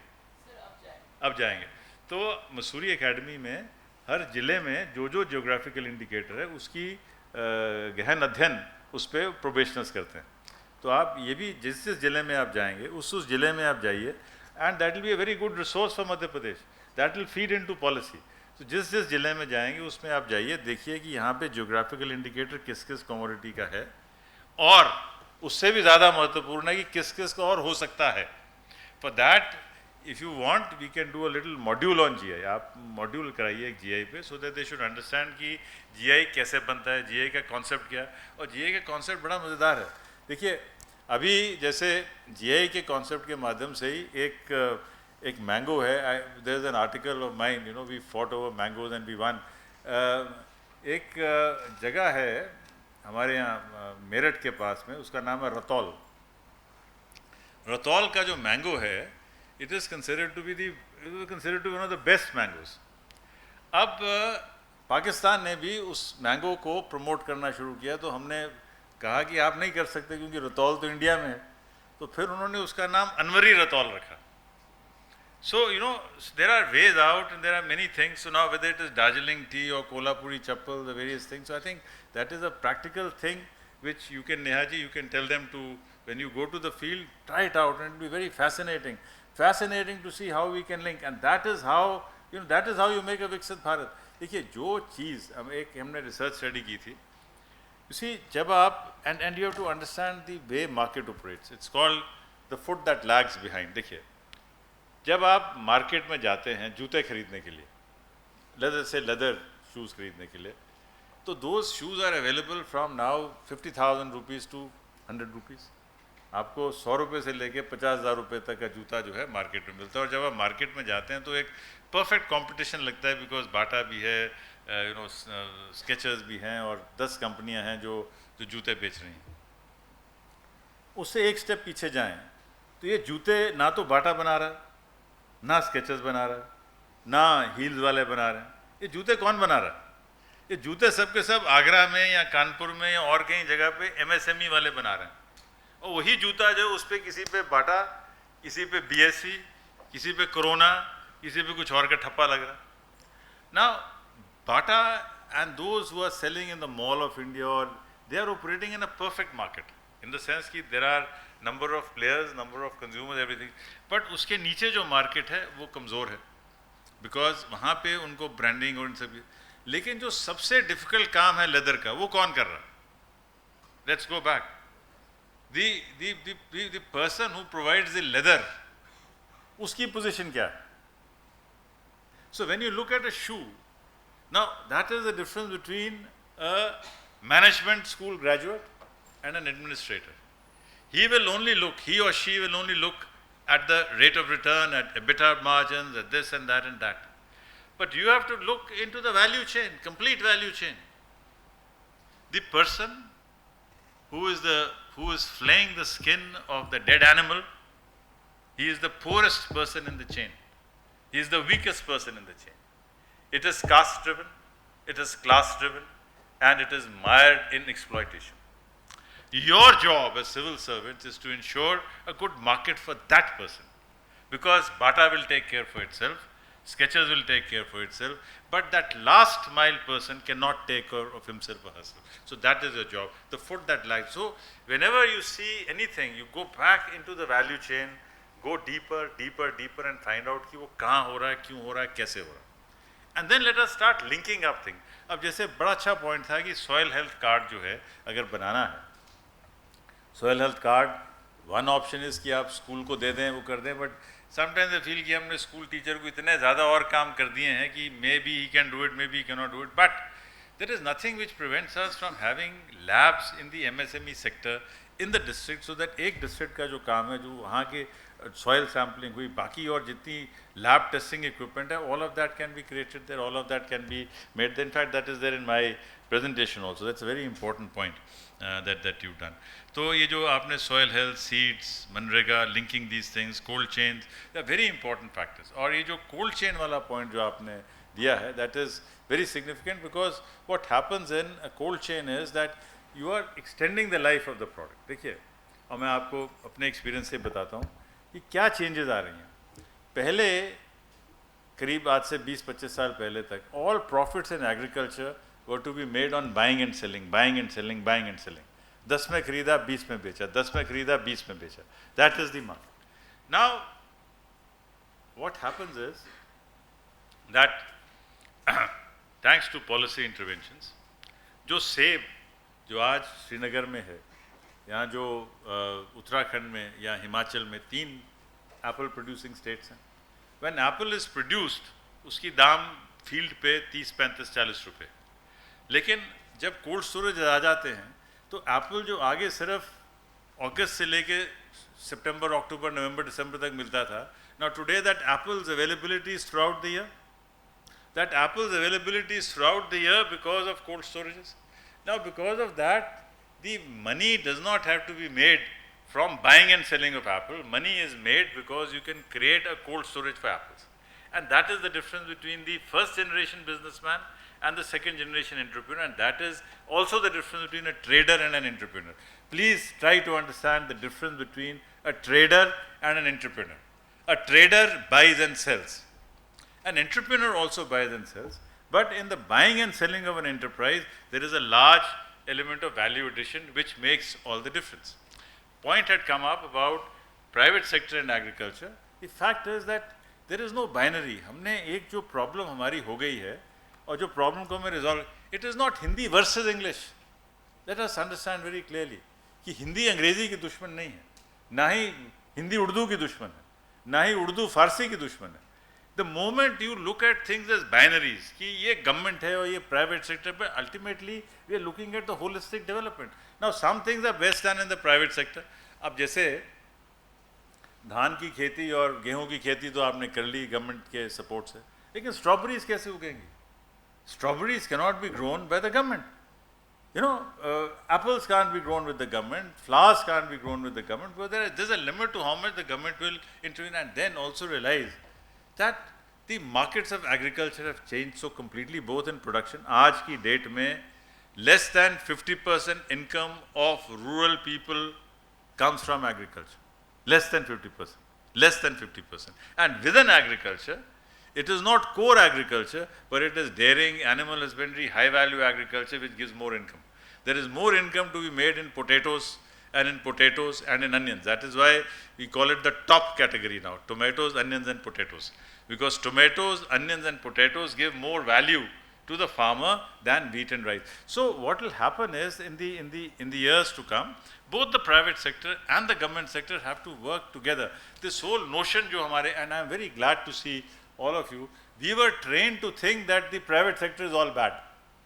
हमें जो सिखाया गया था, क्योंकि जब नेशनलाइजेशन ऑफ बैंक्स हुआ, जब बाकी चीज़ें हुई, तब यही नोशन था कि सब कुछ everything about the private sectors, but the private sectors are. But as regulations happen, as things change, as more and more things become transparent, it's a different world that we're going to be living in. So I'm very glad that this point about cold chains and this thing has also come up. I've talked about private trade and agriculture, rules and roles. Exports पे मैं आपको बताना चाहता हूँ, एक कहानी सुनाता हूँ, कहानी नहीं रियल घटना है. I was Joint Secretary Agriculture looking after international cooperation. Apart from other things, जब भी कोई प्रोडक्ट बैन होता था तो इससे हमारी फॉरेन ट्रैवल बहुत बढ़ जाती थी. तो फॉरेन ट्रैवल अच्छा लगता है, मतलब you know it's always nice because you get good deal and you get to negotiate. तो कभी हमारा बासमती बैन हो जाता था, कभी हमारी हनी बैन हो जाती थी, कभी कुछ बैन हो जाता था. We have to go and as was the point was being made that if you can you know you'll have to then prove that why your product is right, why your product is wrong, and half the time these are political issues. I mean जैसे अब Trump का हमारे साथ जो issue is not about trade, it is about many other things. तो एक बार क्या हुआ कि ओमान ने हमारे अंडों को बैन कर दिया. ओमान ने हमारे अंडों को बैन कर दिया because there must be some other lobby which is trying to sell its eggs. तो you're very shocked कि हमारे अंडों में क्या खराबी हो सकती है. तो हम गए उधर, ओमान गए to negotiate, and then I realized कि the problem is not with quality. The problem is trade, and the problem is a little tricky. तो देन आई फाउंड आउट कि भाई हमारे तो अंडे उन्होंने बैन किए, अब ओमान से क्या क्या आता है. तो हमने देखा कि ओमान से खजूर आती है. तो हमने कहा कि जाने से पहले हमने उनकी खजूर को बैन कर दिया इंडिया में. जब वहाँ गए तो बोले कि साहब हमारी खजूर में क्या खराबी हो सकती है, हमारी खजूर बहुत बढ़िया. मैं कहा जी आपकी खजूर तो बहुत ठीक है, लेकिन वो हमें कुछ लग रहा है कि उसमें शायद कोई एलिमेंट है जो हमारे सेहत के लिए ख़राब है और हमारी हमारे लोगों की हेल्थ तो सबसे माने ज़रूरी है। जैसे आपने हमारे अंडों को कहा कि हमारे अंडों में कुछ खराबी है, जिसको आपके सिटीजन्स की हेल्थ बहुत ज़रूरी है। तो 2-4 दिन नेगोशिएशन हुई, आने लास्ट दिन पे वो कहते हैं सर हमने दोबारा से चेक किया है, आपके अंडे बिल्कुल ठीक है। मैं कोई बात नहीं, हम भी जाके अभी चेक करते हैं कि आपकी खजूर ठीक निकली है तो आपकी खजूर को भी कर देगा। तो sometimes trade negotiations are like this कि उसमें होता आता कुछ नहीं है। Everybody is trying to pull muscles, everybody is trying to show off strength. इसमें एडवांटेज हिंदुस्तान को जो है वो ये है कि हमारा शहद बैन किया यूरोपियन यूनियन ने। अब इंडिया का जब शहद बैन किया यूरोपियन यूनियन ने, तो हमारे शहद के दाम में 5 रुपये की गिरावट आई। It doesn't matter because you are a very large country, a large country with a growing middle class, with a middle class which is fantastic. We consume more honey than what Europe consumes. तो ठीक है, डाबर के थोड़े profit में कम हुआ, ये हुआ वो हुआ, लेकिन डजंट मैटर। लेकिन यूरोपियन यूनियन को प्रॉब्लम होगी कि उनके हनी का दाम बढ़ गया। तो 6-7 महीने बाद कहते नहीं नहीं ठीक है, हमने सोचा है ये है वो है, आप बस ये कर दीजिए। थोड़ा बहुत वो करना पड़ता है ना, मतलब you can not just say कि ठीक है, उन्होंने कहा कि ये वाटर कंटेंट है, हमने कहा हाँ वाटर कंटेंट है, मॉइस्चर है वो है, तो नेगोशिएशन हो गई। Now that is the advantage of being a very large country. So my point is on this export thing is that produce for the world. हमारा product should be a product for the world. ये नहीं होना चाहिए कि ये product India के लिए और ये प्रोडक्ट वर्ल्ड के लिए। वो ज़माने गए, वो ज़माने गए कि ये शैम्पू भारत के लिए और वो शैम्पू बाहर के लिए। You have to get in such good quality कि अगर मार्केट मिलती है तो बहुत अच्छा, it's very good if we can export, but if we can't export we have the great advantage which very few people have. देखिए, Bangladesh can not have a trade war, Nepal can not have a trade war, not because the products are bad, but because the size is small and the holding size is very limited. We have a big holding size. That holding size makes a lot of difference, and that is where you come to the importable exportable hypothesis of agriculture कि agricultural commodities में high value जब होता है तो different। अब जैसे another quiz question, which is the most expensive commodity in the world, agricultural commodity in the world? You're right, very good, that's very good, very good. Saffron is the most expensive commodity, 2 to 3 lakh rupees per kg. And I want to tell you another very interesting thing about national integration. देखिए, I don't know who thought of it. Who thought of it? Maybe the Shankaracharya. But saffron is produced only in a very small niche area near Srinagar in a place called Pampore. Right? वो छोटा सा area जिसमें सारा saffron produce होता है। और ये सारा saffron use कहाँ हो रहा है? The saffron is used throughout the country. Kerala के मंदिरों में, साउथ के मतलब बहुत सैफरन की यूज़ होती है। और वहाँ पे वैष्णो देवी में these coconuts are being used as an offering. Now look at the imagination. Look at the imagination of how agricultural commodities have helped to create a uniform Bharat in that sense. That somebody must have thought, I mean, मतलब श्रीनगर मतलब वैष्णो देवी में आप coconut चढ़ा रहे हैं, या coconut का कोई कॉन्सेप्ट ही नहीं है। मतलब आसपास में दूर दराज में मतलब ना कश्मीर में कोकोनट, ना पंजाब में कोकोनट, ना हरियाणा में कोकोनट। कोकोनट लेने के लिए तो बहुत नीचे तक जाना पड़ता है। And yet the maximum, not the maximum sale but a substantial sale of coconut. In fact the whole conversion of coconut into copra और खोपा जिसको हम बोलते हैं, that is all the result of this. So a lot of things happen, a lot of things happen. We got deeper into these things. Okay, this thing about data analysis, digital, branding, Kolhapuri. So I think on the whole, I'm very happy with the responses that. But my entire thing would be that प्रभु शक्ति आप में नहीं है, नहीं हो सकती, क्योंकि आप पॉलिटिक्स में नहीं जाएंगे। मतलब हो सकता है कुछ लोग चले जाएंगे तो आप भी कुछ फीते वीते काटेंगे, and Neha ma'am and Mujibur Rahman sahab will have to say sir ma'am to you because then you will be senior to them. But assuming that you are not joining politics, अभी मंत्रणा करने में आपको बहुत समय है, लेकिन उत्साह में this is your age to be उत्साहीज। इस एज में अगले 5-10 साल में जब आपकी पूरी पोटेंशियल है, that is the time when you have to actually convert your role into a role for Viksit Bharat. That is your role. ये विकसित भारत कोई और आके नहीं बना सकता। Nobody is going to come from the moon, कोई चंद्रयान से, गगनयान से नहीं बनेगा. Shukla can go to the moon, but he cannot create. Viksit Bharat can only be created by you. You, when I mean you and the policeman and the tax official and the agricultural officer and the education officer and all those who are working with you at the field level. That is what will make a great India. And the other thing is कि कभी-कभी वो जो एक inter-departmental complex हो जाता है, उससे हमें दूर रहना. इसकी भी मैं आपको एक कहानी सुना देता हूँ. रियल घटना है क्योंकि होता ये है कि जब आप एसडीओ होते हैं, खास तौर पे जब आप डीएम होते हैं तो लोग आपको बहुत चढ़ा देते हैं. People make you feel that you are आप मतलब भगवान टाइप स्टेटस आपको मिल जाता है व्हेन यू आर डीएम. तो क्या हुआ कि जब डीएम होते हैं आप तो बहुत सारी चिट्ठियाँ जाती हैं, हर रोज़ इतनी चिट्ठियाँ जाती हैं कि आपको half the time you don't even know कि आपने किस चिट्ठी पे साइन किया. तो एक चिट्ठी थी डिस्ट्रिक्ट प्लानिंग मीटिंग की, कोई चिट्ठी रही होगी तो हमने भी साइन करके उन दिनों में स्टेंसिल होता था. स्टेंसिल तो आपने देखा ही नहीं होगा आप लोगों ने. You haven't seen stencils, but anyway हमारे टाइम में नया have you seen stencils? No, this means you are very young. All those who have not seen a stencil means that they are young people, but Mujibur and I are old people because you see the stencil. आगे stencil होते थे, तो stencil करता था. तो stencil चिट्ठी से ना हमने सबको चिट्ठी दे दी, including one which went to the DFO. अब DFO साहब in terms of in the year of his joining the foreign service, forest service, was senior to me by 2-3 years. So he got slightly upset. He said कि I should not have been sent a letter like this. You should have addressed a DO letter to me. ये कोई तरीका नहीं है आपका चिट्ठी भेजने का मेरे को. तो जब उसने चिट्ठी भेजी तो हमारे जो बड़े बाबू थे उन्होंने कहा क्या बात है, मतलब ये इसकी ये ज़रूरत, इसकी ये हिम्मत, ये हमाकत, गाड़ी सीज करते हैं, ये करते हैं, वो करते हैं, बिजली काट देते हैं, ये करते हैं. Because you know as DM you think that you are god. मतलब इसीलिए कभी कभी डीएम्स को गॉड ज़िला भी कहते हैं, गॉड ज़िला. तो but I thought there is merit in what he is saying. ठीक है, मतलब उसने अब नाराज़गी है तो मैंने कहा नहीं कोई बात नहीं, let me talk to him. मैंने उसको फ़ोन किया, मैं कहा सॉरी ब्रदर, गलती हो गई, कोई ऐसी कोई बात नहीं है, it will happen again and I will send you a DO, please आइए, मीटिंग में ज़रूर आइए वगैरह वगैरह. तो ठीक है, वो ये तो चंद मिनट की रंजिश होती है और चंद मिनट में सॉर्ट आउट भी हो जाती है अगर आप फ़ोन कर दें. और अगर आप नहीं फ़ोन करते, अगर आप अपने उसमें बैठे रहें कि हम ये. जब हुआ ये कि उसके 3-4 महीने बाद मेरा एक लोकल मिनिस्टर के साथ झगड़ा हो गया. झगड़े होने भी बड़ा स्वाभाविक है.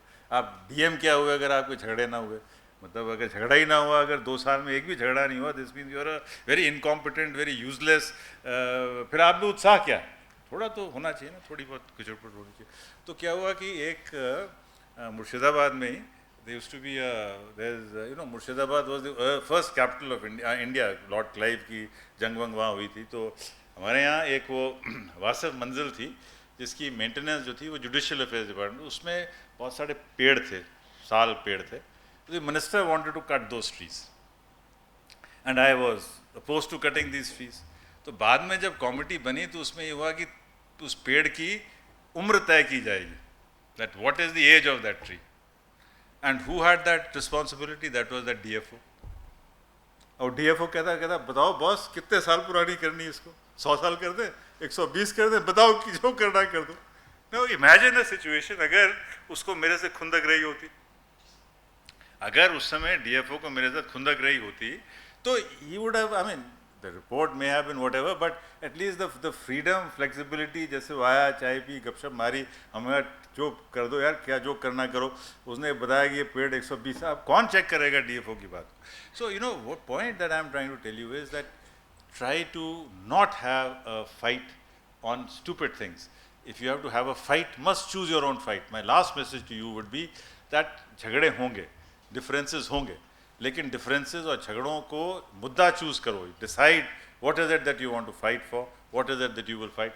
May be we can go through it once in a while. ये फटाफट कर दो. वैसे तो मोस्टली आपने सब पॉइंट्स कवर कर ही दिए हैं. ये हो गया एग्रीकल्चर में, you done exactly what I thought you will do.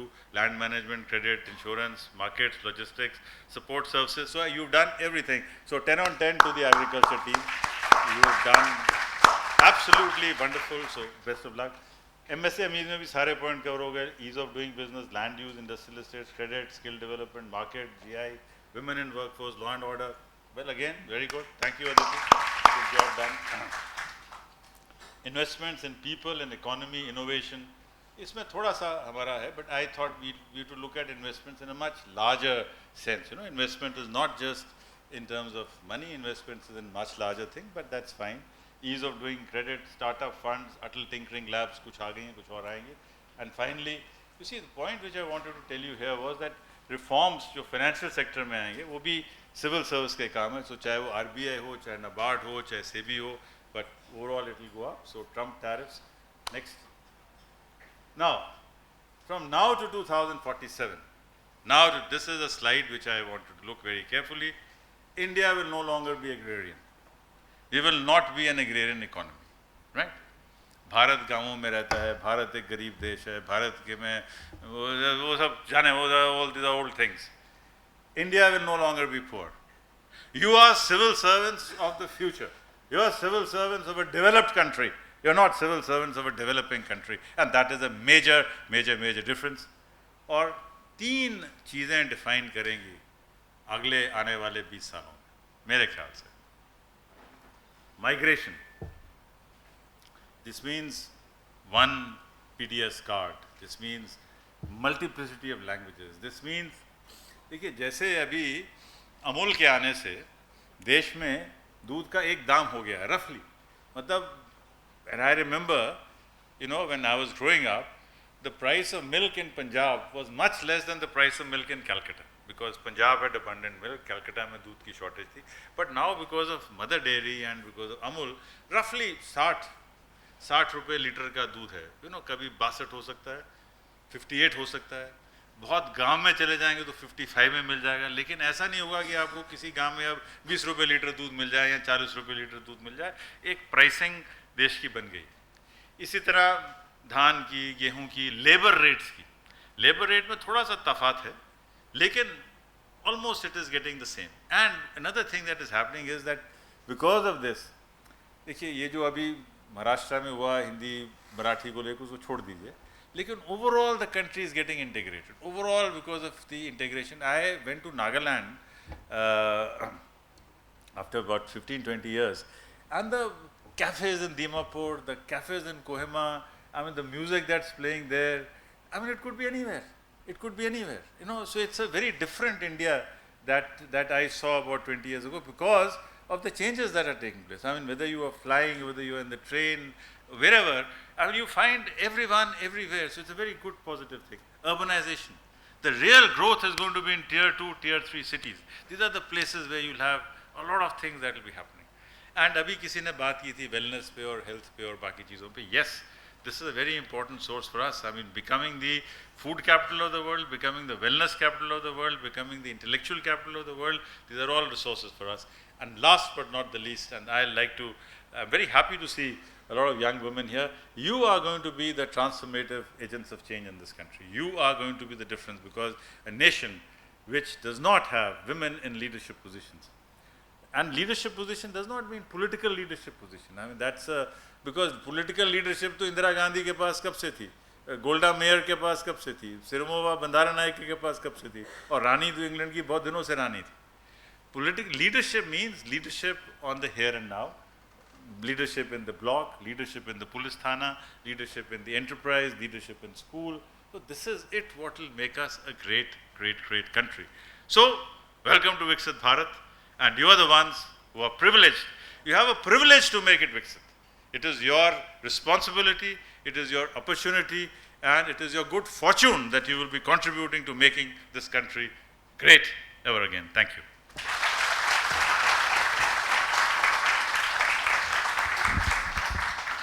Thank you so much, respected sir.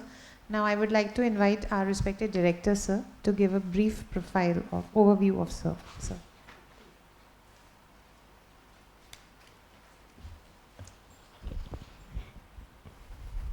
Sir के बारे में बताते समय कुछ छोटा सा गड़बड़ हुई थी, उसके लिए मैं सर से खेद व्यक्त करता हूं. और कार्यक्रम के समापन के अवसर पर मैं फिर से सर के बारे में आप लोगों को बताना चाहूँगा, क्योंकि सर हमारे बीच आए हैं और ये हमारे लिए सौभाग्य की बात है. सर बहुत लर्नेड और बहुत ही एक्सपीरियंस्ड एडमिनिस्ट्रेटर हैं, शिक्षाविद भी हैं, और लिटरेचर की फील्ड में भी काम कर रहे हैं, इतिहास की फील्ड में भी काम कर रहे हैं। तो मैं बताना चाहूँगा कि सर ने 1985 में IAS ज्वाइन किया था, भारतीय प्रशासनिक सेवा, जो कि वेस्ट बंगाल से सर की सेवा शुरू हुई थी। वहाँ पर वो कलेक्टर रहे हैं, SDO रहे हैं, CO भी रहे हैं हिमुल में और SJDA में। और उसके बाद फिर सर ने जो है, सबसे बड़ी बात यह है कि पढ़ने पढ़ाने की जो सर की जो रुचि है उसको ध्यान में रखते हुए लबसना में सर ने 1995 से 2002 तक एज जॉइंट डायरेक्टर और डायरेक्टर के क्षेत्र में काम किया। जो मतलब जिस तरीके से सर ने अभी आप लोगों के समक्ष अपनी बात कही, कितना विस्तृत सर का अनुभव और जो सोचने का ढंग है उसको देख के हम समझ सकते हैं। सर ने प्रमुख सचिव के तौर पर कृषि, उद्यानिकी, खाद्य प्रसंस्करण विभाग पश्चिमी बंगाल में भी 2007 से 2010 के बीच काम किया। फिर उसके बाद सर ने संयुक्त सचिव और मिशन निदेशक NHM नेशनल हेल्थ मिशन में काम किया। फिर वापस पश्चिमी बंगाल में 2015 से 2018 के बीच में सर ने काम किया, जिसमें सर ने कृषि, पर्यटन, भूमि सुधार, उद्योग और वाणिज्य विभागों का कार्यभार देखा।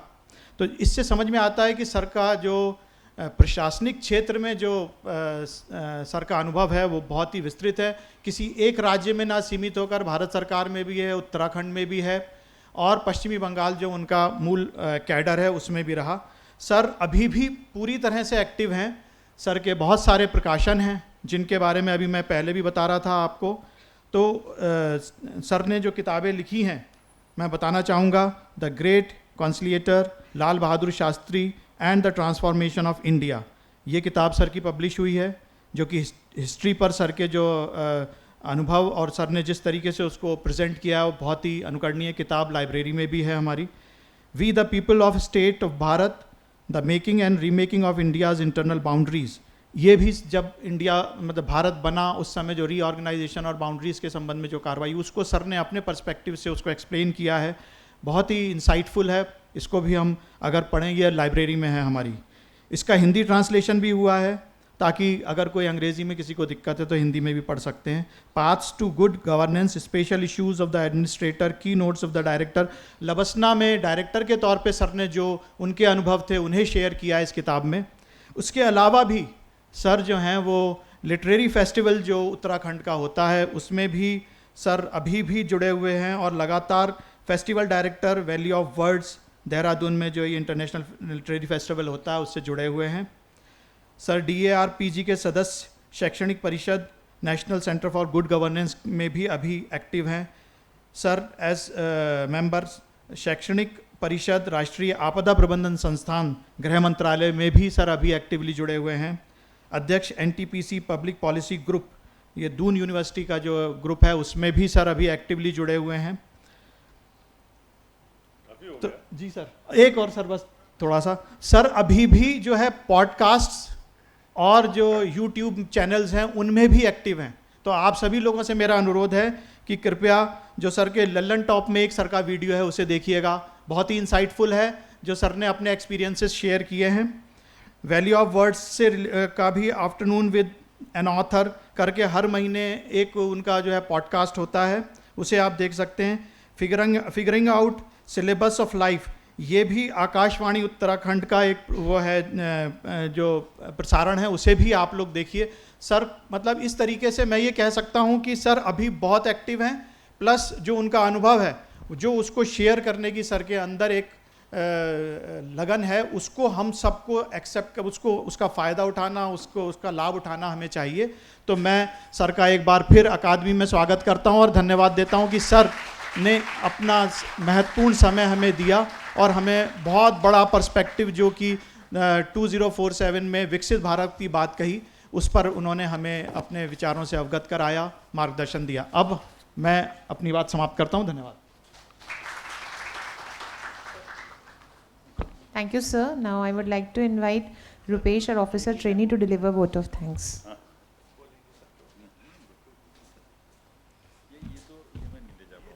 माननीय श्री संजीव चोपड़ा सर, मंच में उपस्थित सभी अतिथिगण, एकेडमी के सभी सदस्य और मेरे सभी प्रशिक्षु अधिकारी, आज के इस ज्ञानवर्धक सत्र के समापन पर माइक ऊपर करो, फुल हाइट से बोलो। Yes sir. ये दब के क्या बोलना है, दबा के बोलो। चलो। जी सर।